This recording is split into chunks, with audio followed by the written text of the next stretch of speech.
चलिए आज हम लोग देखते हैं integration properties of different integrals.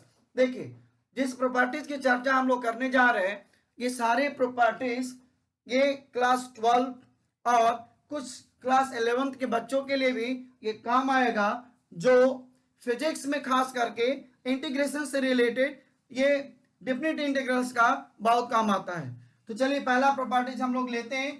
पहला प्रॉपर्टीज जिसमें ऐसे मैंने लिखा ए, ये b F x D x. तो इसके प्रॉपर्टी ये कहता है कि इसमें हम लोग A B F A plus B minus X D X, हम लोग सभी लोग जानते हैं कि where B is greater than A, where B is greater than A, B A से बड़ा है ऐसा। तो ये पहला प्रॉपर्टी हो गया जिसमें हम लोग देखते हैं कि जो लिमिट्स है ये दोनों लिमिट्स के सम हम लोगों ने लिखा और माइनस एक्स लिखा। सो ये एक प्रॉपर्टी का काम करेगा और इस प्रॉपर्टी पे भी बहुत सारे सवाल बनेंगे, डायरेक्टली बनेंगे। इसी तरह फिजिक्स में भी 11th के बच्चों के लिए ये खास करके इंटीग्रेशन का इस्तेमाल फिजिक्स में फिजिक्स टीचर्स करते हैं, उसमें भी आपको सहयोग मिलेगा इन प्रॉपर्टीज का। तो आइए दूसरा प्रॉपर्टीज देखते हैं। दूसरा प्रॉपर्टीज हो गया A B F x D x this equals, sorry इसको हम लोग ऐसे लिख लेते हैं, ये 0 A F x D X. So इसको हम लोग लिखेंगे 0 A F A minus X D X. कितना लिखे? ए माइनस एक्स, यानी जब ये अपर लिमिट ए होगा लोअर लिमिट 0 होगा तब जो इंपॉर्टेंट चीज है ए माइनस एक्स डी एक्स, यानी इसका इस्तेमाल हम लोग करते हैं। सो ये बहुत इंपॉर्टेंट है, ये प्रॉपर्टी बहुत इंपॉर्टेंट ऐसे। चलिए इसी तरह देखें तीसरा प्रॉपर्टी, तो हम लोग लिखते हैं ऐसे a B F x D x this equals a B f t d t. एक प्रॉपर्टी है जिसमें यह कहता है कि जब दो इंटीग्रांड के लिमिट्स इक्वल हो, दो इंटीग्रांड के लिमिट्स इक्वल हो और पहला फंक्शन देख रहे हैं एक्स में है एफ एक्स डी एक्स है और दूसरा फंक्शन देख लीजिए एफ टी डी टी है, तो ये दोनों बराबर होंगे क्योंकि ये फंक्शन एफ एक्स में है या एफ टी डी टी में, इससे फर्क नहीं पड़ेगा। फर्क पड़ेगा इसके इंटरवल से, लिमिट से फर्क पड़ेगा। जैसे मान लीजिए एक सवाल हम इसमें ऐसे लेते, आपको ऐसे रहेगा, एक एग्जांपल मैं ले रहा हूं समझने के लिए। जैसे 0 से पाई हमने लिया और मैंने लिया यहां पे साइन एक्स डी एक्स, और 0 से पाई हमने लिया और मैंने यहां लिया साइन टी डी टी। इसमें कोई फर्क नहीं पड़ेगा, इसकी वैल्यूज में कोई फर्क नहीं पड़ेगा, जो भी रिजल्ट आएगा। ये मैंने समझने के लिए एग्जांपल लिया है, समझने के लिए एग्जांपल कि जब 0 से पाई है ये साइन एक्स डी एक्स है और 0 से पाई है साइन टी डी टी है, तो कोई फर्क नहीं पड़ेगा, ये दोनों के सेम रिजल्ट्स होंगे क्योंकि ये इसके इंटीग्रेट करेंगे तब भी कॉस ही होगा, इसके इंटीग्रेट करेंगे तब भी कॉस ही होगा, यानी माइनस कॉस। तो माइनस कॉस एक्स हो गया और ये माइनस कॉस टी हो जाएगा। लिमिट सेम है सो रिजल्ट सेम होगा। सो ये प्रॉपर्टी के लिए एग्जांपल हम लोगों ने देखा। आइए चौथा प्रॉपर्टी लेते हैं। बहुत बार ऐसा होगा जैसे हमने यहां पे लिखा a b limits f x D x, तो जब लिमिट्स को चेंज करना हो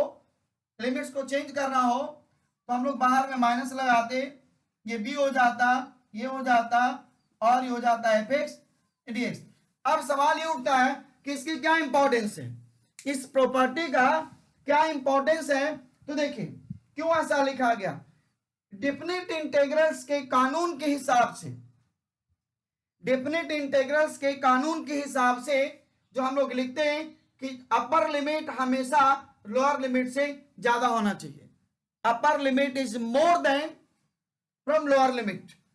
तो उसी हिसाब से किसी किसी सवाल में आप देखेंगे कि जो ये लिमिट्स है, जैसे मान लीजिए a और b F x D x लिखा है, और आपको सिंप्लीफाई करने में जब हम लोग मेथड ऑफ सब्स्टिट्यूशन का इस्तेमाल करते हैं, डेफिनेट इंटीग्रल्स में मेथड ऑफ सब्स्टिट्यूशन का इस्तेमाल करते हैं, उस जगह पे जो लिमिट्स होता है वो बदलता है, और बदलने में बहुत बार आप देखेंगे कि उसकी जो साइन है, यानी जो अपर लिमिट और लोअर लिमिट है, वो चेंज हो जाता है, यानी उल्टा हो जाता है। तो उल्टा जब हो जाएगा, हम लोग क्या करेंगे, उसको सीधा करेंगे, और सीधा करने के लिए हम लोगों को ये a से b जो लिमिट्स हमने लिया F x D x, this equals minus b से और एफ एक्स डी एक्स हो जाएगा।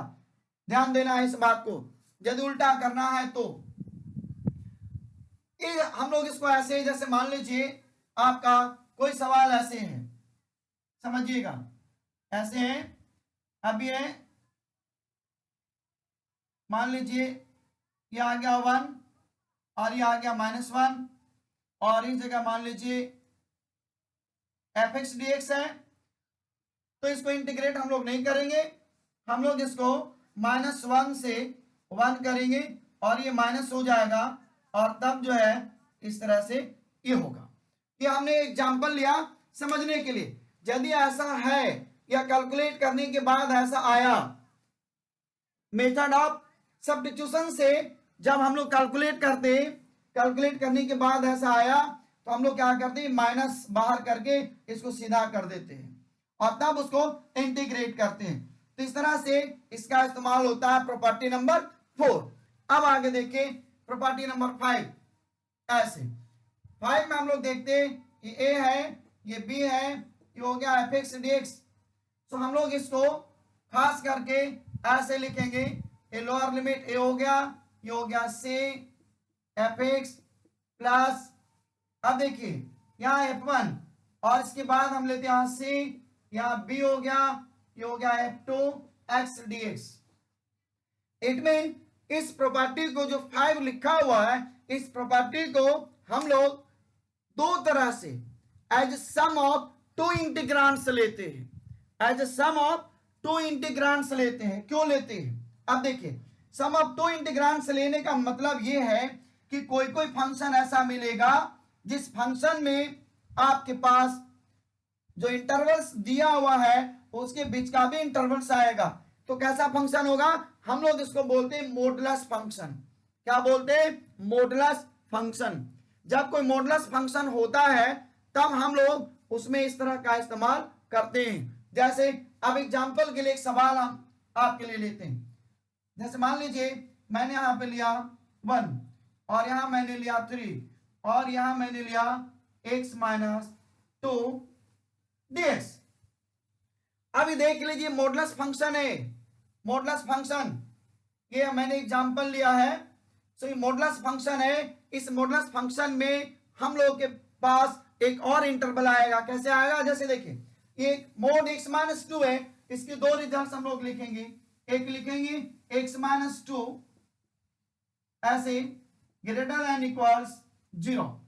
तो कब होगा, x minus 2 greater than equals 0 कब होगा, जब लिखेंगे if x greater than equals 2, जब x जो है 2 और 2 से बड़ा होगा तब ये होगा। दूसरा हम लोग लिखेंगे minus x minus 2 less than 0। ये कब होगा, ये लेस देन 0 कब होगा, जब x लेस देन माइनस 2 हो जाएगा। x लेस देन माइनस 2 जब होगा तब ऐसा होगा, ये वाले पार्ट, यानी इतना हम लोग लिखेंगे, ये जो एक माइनस लगाएंगे ये 0 से छोटा, यानी ऐसा हम लोग लिखेंगे, यानी दो पार्ट्स होगा। तो एक हम लोग लिखेंगे ऐसे, इसको लिखेंगे इफ माइनस x माइनस 2 हम लोग लिखा जब x लेस देन 2 होगा। सो ये प्रॉपर्टी है, आप देख लीजिए जो 2 आ रहा है, ये 2 आप देखिए लेस देन 2 में ये पार्ट आएगा, तो इसमें मॉडुलस मॉडुलस फंक्शन है इसलिए प्रॉपर्टी लिखाएगा। आप देखिए कैसे बनेगा। अब हमारा जो इंटरवल है ये देखिए लेस देन 2 और ये देखिए 1 है तो इसको लेंगे 1 से 2, इसका मतलब हुआ लेस देन 2 मोर देन 1। तो इसमें हम लोग ऐसे इसको लिखते हैं x माइनस 2 dx प्लस, अब देखिए ये कह रहा है मोर देन 2 और इक्वल टू 2, सो यहां पे हो गया 2 और इधर हो गया 3 और तब यहां पे आ जाएगा ये पार्ट x माइनस 2 dx। सो खास करके आप देखेंगे जब मॉडुलस फंक्शन होगा तभी इस प्रॉपर्टी का इस्तेमाल हम लोग करते हैं जो 5 नंबर में हम लोगों ने लिखा है। सो मैंने यहां लिखा है x minus 2 greater than equal to 0, एक x greater than equal to 2 और माइनस x माइनस 2 ये कब होगा जब x लेस देन 2 होगा, तभी ऐसा होता है। सो आगे आप देखिए अगला प्रॉपर्टी की तरफ हम लोग चलते हैं। इस तरह से 5 प्रॉपर्टी हम लोगों ने देखा। हमेशा इस बात का ध्यान रखना है कि upper limit that is more than from lower limit, upper limit जो है लोअर लिमिट से ज्यादा होगा, अपर लिमिट लोअर लिमिट से हमेशा ज्यादा होगा। सो आइए अब देखते हैं नेक्स्ट प्रॉपर्टी, प्रॉपर्टी नंबर 6। सो देखिए प्रॉपर्टी नंबर 6 जब हम लोग लिखते हैं ये माइनस ए हमने लिखा एफ एक्स dx, तो इसको हम लोग ऐसे लिखते हैं 0 a F x plus F minus x, इस तरह से। ये देखिए ये जो प्रॉपर्टी हम लोगों ने लिखा, ये प्रॉपर्टी जो आपको दिख रहा है खास करके, तो देखिए इस प्रॉपर्टी में जो हम लोग लिखे कि माइनस ए से, ये माइनस ए से हमने लिखा एफ एक्स डी एक्स, इसके दो पार्ट्स हो गए, एक हो गया 0 से एफ एक्स और प्लस दूसरा हो गया F minus X D x. इसमें भी दो चीज आएगा, एक आता है जब फंक्शन इवन हो और जब फंक्शन ऑड हो। सो उसको एज ए कॉरोलरी हम लोग इस्तेमाल करते, कॉरोलरी। जैसे मान लीजिए इसके एग्जांपल हम लोग लेना चाहें तो ऐसे लिख सकते हैं एग्जांपल। आप देखिए मान लीजिए मैंने लिखा माइनस पाई बाई 2 से पाई बाई 2 ऐसे, और हमने लिखा sine x dx, sine x dx. अब देखिए sine minus theta minus sine theta हो जाएगा और साइन थीटा हो जाएगा।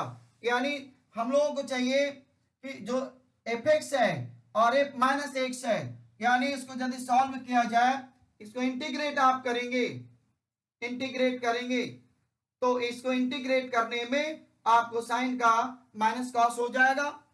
अब देखिए कॉस पाई बाई 2, एक दो पार्ट हो गया, ये कॉस पाई बाई 2 और पाई बाई 2। तो हम लोग इसको कहते हैं ऑड फंक्शन। जैसे मान लीजिए साइन एक्स मैंने लिखा यहां पे और ये हम 3 कर दें तब भी 3 कर दें तब भी हम लोग इसको लिख सकते हैं ऐसे, ये ऑड फंक्शन में 0 हो जाएगा। और मान लिया स्क्वायर मैंने कर दिया तो आप इसको ऐसे लिख सकते 0 pi by 2 sine square x dx, क्योंकि देखिए अब स्क्वायर हो गया, स्क्वायर हो गया तो स्क्वायर हो जाने से एक पॉजिटिव हो जाएगा, क्योंकि sine minus theta minus sine theta होता है। इसको ब्रैकेट में ऐसे हम लोग लिख सकते हैं, ऐसे देखिए इस तरह से, इसको ब्रैकेट में हम लोग ऐसे लिख सकते कि sine minus theta minus sine theta. So हम लोग यहां पे देखते हैं कि जब साइन का डिग्री ऑड होगा, ऑड 1 3 5 7, तो उस केस में इसकी जो इंटीग्रेशन होगा उसके रिजल्ट 0 मिल जा रहा है, और जब इवन होता है तो इस तरह से चलेगा। तो इसके दो कॉरोलरीज हैं इस प्रॉपर्टी का। पहला कॉरोलरीज ये है if function is even, function is even, even का मतलब हो गया जैसे साइन में डिग्री 2 का होना 4 का होना इवन हो गया, देन ये हो जाएगा 2a fx dx, और दूसरा होगा if function is odd. Odd का मतलब जैसे हमने कहा साइन का डिग्री 3 होना, 5 होना, लाइक दैट, तब ये हो जाएगा ये जो मैंने यहां लिखा है कि 0a fx, और ये हो जाएगा माइनस fx, इट मीन्स 0। जब ऑड होगा तो 0 हो जाएगा ये एफएक्स और माइनस एफएक्स, क्योंकि इसमें क्या होगा, इसमें ये होगा कि f minus x this equal to minus f x, ये चलता है ऐसे, ये वाले पार्ट काम करता है। तो ये करेगा tan में, ये करेगा साइन में। इसी तरह से हम लोग देखते हैं कि जो जो प्रॉपर्टी हम लोग देख रहे हैं, ये सारे प्रॉपर्टीज क्लास 11 के बच्चों के लिए भी और क्लास 12 के बच्चों के लिए भी, सबके लिए काम करता है। और ये सारा के सारा ये फंडामेंटल प्रॉपर्टी है, और इस फंडामेंटल प्रॉपर्टी को हम लोग एज ए फार्मूला इस्तेमाल करते हैं। जैसे मान लीजिए अभी जो मैंने लिखा ये जो प्रॉपर्टीज है इसका बहुत सारा इस्तेमाल है। अब जो है ये 5 फंडामेंटल प्रॉपर्टी हम लोगों ने देखा, अब इस प्रॉपर्टीज का हम लोग इस्तेमाल देखते हैं। सो ये अब तक जितना प्रॉपर्टी की चर्चा मैंने किया, ये सारे प्रॉपर्टीज हम लोगों के लिए, बच्चों का जो 11th में है और जो बच्चे 12th में, ये दोनों के लिए काम आएगा, खास करके फिजिक्स में। अब देखिए कुछ सवाल की तरफ हम चलेंगे और कुछ सवाल की तरफ चलेंगे और देखते हैं एक आध और प्रॉपर्टी हम लोग इसको लिखते हैं। तो एक और प्रॉपर्टी का चर्चा हम आपसे कर रहे हैं, जिसमें देखिए इस तरह का रहेगा, ऐसा 6 नंबर प्रॉपर्टी नंबर 6, आइए इधर लिखते हैं। तो देखिए प्रॉपर्टी नंबर 6 में ऐसे हम लोग लिखते हैं, ये 0 हो गया, ये 2a हो गया, ये fx dx हो गया। इस तरह से इसकी जो अपर लिमिट है, अपर लिमिट 2a है और लोअर लिमिट 0 है। तो ऐसे सिचुएशन में जो हम लोग लिखते हैं एज ए 2 फंक्शंस, देखिए इस तरह के हम लोग लिखते हैं 0a fx प्लस 0a, ये हो गया f 2a minus x dx। इस तरह से जो प्रॉपर्टी अभी हम लोग लिखा, आप देख रहे हैं 0 से 2a fx dx, इसके बदले में हम लोगों ने 2 फंक्शन लिखा, जिसमें लिखा हम लोगों ने कि 0 से a हो गया fx dx हो गया, प्लस 0 से a हो गया, और हमने यहां पे लिखा 2a माइनस एक्स dx। तो इसका भी इस्तेमाल आने वाले टाइम में होगा, खास करके सवाल में। तो ये 6 प्रॉपर्टी की चर्चा हम लोगों ने किया। सो क्लास 11th के बच्चों के लिए और 12th के बच्चों के लिए, दोनों के लिए ये जरूरी है। चलिए एक आध और कभी कभी आपको मिलेगा, जैसे मान लीजिए इंटीग्रेट करना है, आप देखे होंगे dx, अब ये x प्लस 1 है, तो हम लोग क्या लिखते हैं इसको, log mode x plus 1 plus c। ये भी आपके लिए कुछ काम आएगा। और देखिए इसी से रिलेटेड मान लीजिए मैं लिखता हूं x प्लस 1, ध्यान दीजिएगा ये जो कोफिशिएंट है x का कोफिशिएंट है, उसको हम लोग ऐसे लिख देंगे 1/a और log mode x plus 1 plus c। ऐसे जो कोफिशिएंट होगा उससे डिवाइड होगा, तो डिवाइड देखिए 1/a का मतलब डिवाइड हो गया। इस तरह से आप इसको याद रखेंगे, खास करके क्लास 11 और 12। और देखिए आपको e⁻x dx है, इसका एज इट इज ऐसे मिलेगा, खास करके 11 के बच्चों के लिए ये जरूरी है। बाकी आप देखेंगे कि साइन का कॉस, कॉस का साइन, बाकी आप tan का, तो tan का भी आप देख लीजिए, ऐसे हम लोग इसको लिखते हैं tan x dx, जिसमें minus log cos x plus c, या आप इसको माइनस हटा देंगे तो यहां सेक बन जाएगा। इस तरह से आप देख रहे हैं कुछ प्रॉपर्टीज जिसका जिक्र मैंने यहां पे किया, और ये 11 और 12 दोनों के बच्चों के लिए काम आएगा। आगे के वीडियो में हम लोग इसके एप्लीकेशंस देखेंगे। सो आई थिंक आप समझ गए होंगे। Thank you.